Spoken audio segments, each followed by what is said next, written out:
Sanders, you see them right there. They're trying to prove that they should be starting for Cleveland in a crowded quarterback room. As you see them out on the field, they're trying to make sure they make the team, right?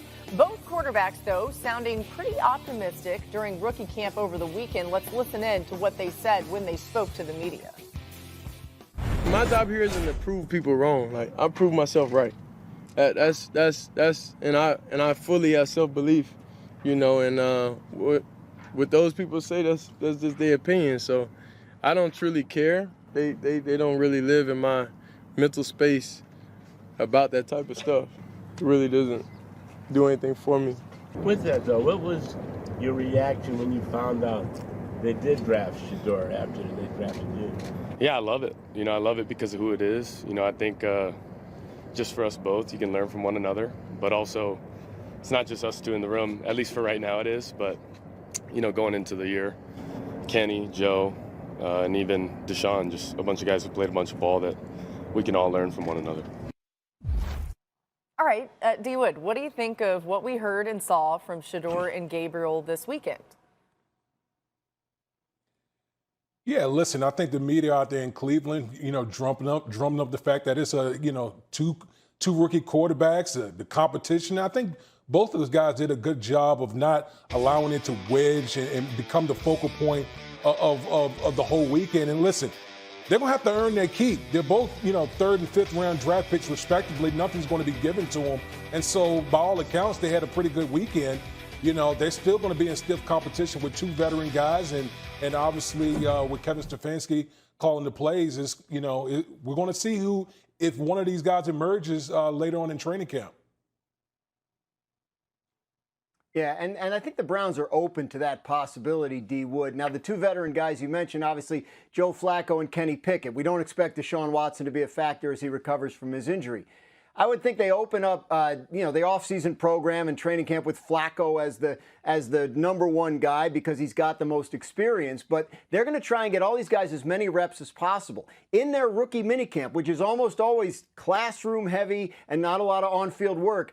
Kevin Stefanski put in some 7-on-7 passing drills so he could get Shedeur Sanders and Dillon Gabriel some reps that they don't usually have in rookie minicamps. So they will be conscious throughout the offseason of getting everybody a fair number of reps so they can make an informed decision. It is a wide open competition among those 4 players, and they are completely open to the idea of any of the 4 winning the job. That's just fascinating information there from Graz that shows you how difficult it may be to get all of these guys the reps that they need to really see what they want to see. What were your thoughts watching Shedeur Sanders during the draft, and how do you see things working out for him this year? There's a thing called homiletics, teaching and preaching. It means you use one letter to bring the subject, to bring all the subjects. I was both pissed and then pleased. You know what I'm saying? Because I know how hard he pursued that dream. You know, how hard he talked about wanting to be drafted higher than his dad. It was one of the things that made him work. And how badly he wanted to go play in the NFL. There were times he was like, him and his brother, look, can we talk to you about talking to my dad to let us go to I said, keep me out of that. Keep me out of that. Better do you. You know, don't put me in that. Don't put me. You know? So we would laugh about that. But so to see him punish him like that and go through what he went through, that was painful for me. Honestly, Susie, think about this. And we talked about this on our show, and I said, I don't know if it's some conspiracy, but I can say it this way. I have never seen anyone that has had his kind of success in college put up the kind of numbers that he put up in college and drop to the 5th round. You want to tell me he's not a first rounder? You know, that's a thin line. I absolutely believe he's a first rounder. And here's the thing you heard people say. Oh, well, you know, he doesn't have the strongest arm, and he doesn't run real fast. Eli Manning, doesn't have the strongest arm, and he doesn't run real fast. And he was the first pick in the draft. In the GOAT of all GOATs, God knows he doesn't have the strongest arm. And God really knows he can't run at all. You know what I'm saying? That's Tom Brady. So what we need to learn is, yeah, physical capabilities are important, but your ability to play it in big moments and in big time games and make those big plays are the most important thing. And that's playing football shoulders up. And that's what I saw in Shedeur all the years of watching. And now he'll get a chance to do. I thought he'll have a different approach coming into the NFL, because everywhere he's gone, he had to work his way up from the bottom. All they did by doing this, even though it was painful to watch him drop, I was pleased with how he handled it. They gave him that same start again. He'll start from the bottom and climb his way up, and he'll make it work. I can't wait. What if he wins the starting job this year?